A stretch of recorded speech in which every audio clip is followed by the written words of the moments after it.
ទុកចម្បាំងកូនខ្មែរសូមគោរពជំរាបសួរពុកម៉ែបងប្អូនឥឡូវយើងមករំលឹកអនុស្សាវរីយ៍កាលពីឆ្នាំ2019ជាបន្តទៀត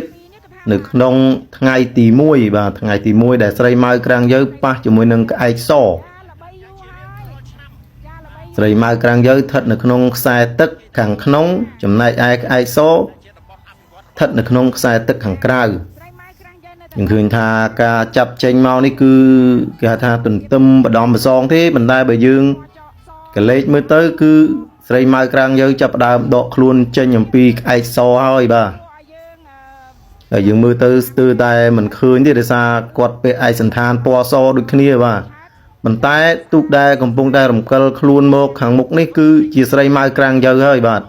កំពុងតែនាំមុខទៅលើក្អែកស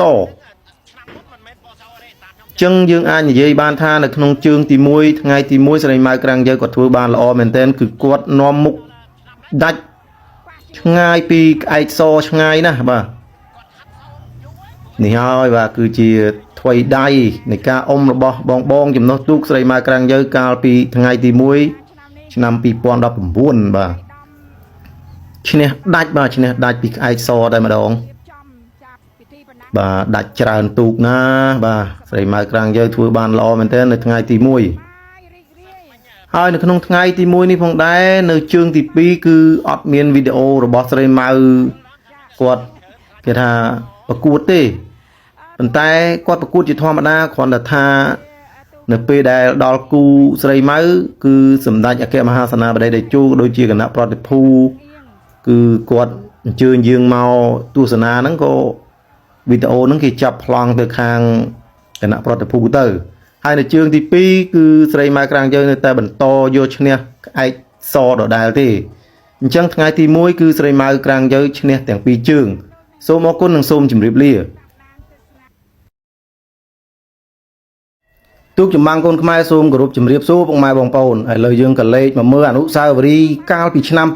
2019ថ្ងៃទី2ជើងទី1រវាងទូកងមហិទ្ធរិទ្ធកំហែងជ័យនិងស្រីម៉ៅក្រាំងយើបាទមហិទ្ធរិទ្ធកំហែងជ័យស្ថិតនៅក្នុងខ្សែទឹកក្នុងឯស្រីម៉ៅក្រាំងយើស្ថិតនៅខ្សែទឹកខាងក្រៅយើងឃើញថាអ្នកក្បាលទូកកំហែងជ័យគាត់ឈរប្រាប់កូនក្រុមគាត់ថាឲ្យប្រឹងឡើងក៏លេខមកមើលស្រីម៉ៅក្រាំងយើវិញគឺអ្នកក្បាលទូករបស់គាត់អង្គុយអុកថាប្រាប់កូនក្រុមថាប្រឹងឡើងកំហែងជ័យតាមតនឥឡូវហើយបាទ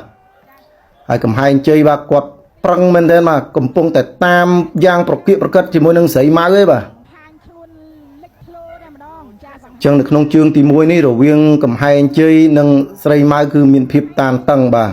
ចឹងស្រីម៉ៅក្រាំងយើកំពុងតែដាក់សម្ពាធឲ្យកំហែងជ័យក៏មិនគេថាមិនបោះបង់ដែរនៅតែព្យាយាមបាទឥឡូវលូតហើយបាទលូតហើយឡើងហើយបាទឡើងតាមស្រីម៉ៅចិត្តតន់ហើយបាទចិត្តតន់ហើយចិត្តដល់ទីប្រាច់ព្រាត់ហើយបាទអ្នកក្បាលទូកថាប្រឹងឡើងគេតាមតន់ឥឡូវហើយអញ្ចឹងកំហែងជ័យប្រឹងហើយបាទប្រឹងតន់ហើយបាទចិត្តតន់ហើយបាទពេលចិត្តតន់ហើយបាទដល់ទីប្រាច់ព្រាត់ហើយបាទដល់ទីប្រាច់ព្រាត់ហើយប៉ុន្តែអូគួរឲ្យសោកស្ដាយស្រីម៉ៅក្រាំងយើបានយកឈ្នះទៅលើកំហែងជ័យហើយបាទឈ្នះតែមួយសង្កត់ក្បាលទូកទេបាទអូមានបងប្អូនយើងអ្នកចំណោះទូកកំហែងជ័យធ្លាក់ទឹកទៀតបាទឥឡូវយើងក៏លេខមកមើលក្នុងជើងទី2វិញម្ដងនៅក្នុងថ្ងៃទី2ឆ្នាំ2019ដដែលនេះយើងមើលចឹងស្រីម៉ៅក្រាំងយើបានបដូរមកខ្សែទឹកក្នុងវិញម្ដងឯមហិទ្ធរិទ្ធកំហែងជ័យគាត់បដូរទៅខ្សែទឹកក្រៅឥ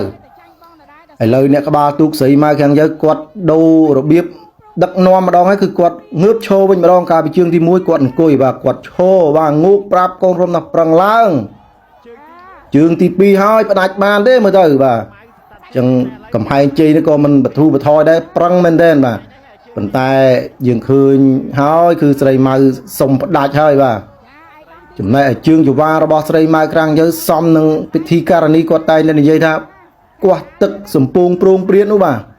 អញ្ចឹងស្រីម៉ៅសុំផ្ដាច់កំហែងជ័យនៅជើងទី2នេះហើយអញ្ចឹងស្រីម៉ៅក្រាំងយើសរុបក្នុងការប្រកួតថ្ងៃទី2ឆ្នាំ2019គាត់ឈ្នះទាំងពីរជើងទៅលើមហិទ្ធរិទ្ធកំហែងជ័យបាទវីដេអូនេះសូមផ្ញើជូនពុកម៉ែបងប្អូនដែលស្រឡាញ់វិស័យកីឡាទាំងអស់គ្នាដើម្បីទស្សនាកម្សាន្តក្រនកែអបសុកសូមជម្រាបលា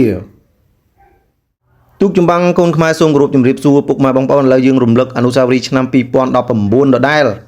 នៅក្នុងថ្ងៃផ្ដាច់ព្រាត់ថ្ងៃទី3បាទស្រីម៉ៅក្រាំងយើធ្វើការងារធ្ងន់ហើយបាទស្រីម៉ៅក្រាំងយើស្ថិតនៅក្នុងខ្សែទឹកខាងក្នុងចំណែកឯស្រីសសុកសែនជ័យស្ថិតនៅក្នុងខ្សែទឹកខាងក្រៅអញ្ចឹងនៅក្នុងថ្ងៃផ្ដាច់ព្រាត់បាទស្រីម៉ៅក្រាំងយើគាត់ធ្វើការងារធ្ងន់ហើយជើងទី1នេះបាទជួបជាមួយនឹងគេថាទូកលំដាប់បាទទូកល្បីនៅក្នុងបរិយាជាណាចក្រកម្ពុជាដែរបាទស្រីសសុកសែនជ័យនេះបាទ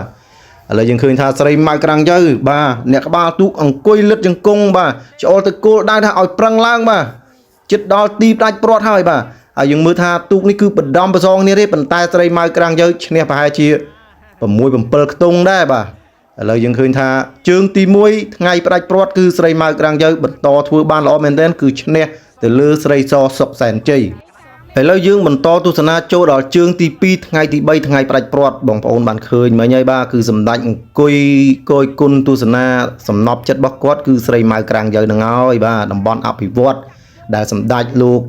ជួយអភិវឌ្ឍដល់ភូមិឃុំបាទខាងបងប្អូនស្រុកស្អាងឃុំក្រាំងយើបាទអញ្ចឹងសម្ដេចមកគយគុណផ្ទាល់តែម្ដងតោះឥឡូវយើងក៏លេខមកមើលអំពីអនុស្សាវរីយ៍2019ជើងទី2ថ្ងៃផ្ដាច់ព្រាត់របស់ស្រីម៉ៅក្រាំងយើធ្វើការធ្ងន់ដដែលដែលប៉ះជាមួយនឹងទូកស្រីសសុកសែនជ័យបាទស្រីសសុកសែនជ័យនេះគឺជាទូកលំដាប់ប្រទេសហើយបាទគឺល្បីណាស់តែមកជួបស្រីម៉ៅក្រាំងយើក្នុងឆ្នាំ2019នេះគឺតាមតឹងទៅវិញទៅមកបាទមិនមានអ្នកណាជាជាងអ្នកណាទេប៉ុន្តែស្រីម៉ៅក្រាំងយើកំពុងតែដាក់សម្ពាធទៅលើស្រីសសុកសែនជ័យហើយយើងឃើញថាស្រីសសុកសែនជ័យក៏មិនបណ្ដោយឲ្យស្រីម៉ៅទៅដោយរលូនដែរបាទចឹងយើងឃើញថាអ្នកក្បាលទូករបស់ស្រីម៉ៅក្រាំងយើអុកក្បាលទូកថាប្រឹងឡើងបាទចិត្តដល់គោលដៅហើយបាទឥឡូវនេះស្រីម៉ៅក្រាំងយើនៅតែបន្តនាំមុខទៅលើស្រីសសុកសែនជ័យ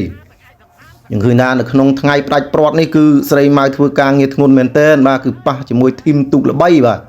អញ្ចឹងនៅជើងទី2ថ្ងៃទី3ថ្ងៃផ្ដាច់ព្រាត់គឺស្រីម៉ៅនៅតែបន្តកំណត់ធ្វើបានល្អគឺយកឈ្នះទៅលើស្រីសសុកសែនជ័យទូកចម្បាំងកូនខ្មែរសូមអរគុណនិងសូមជម្រាបលា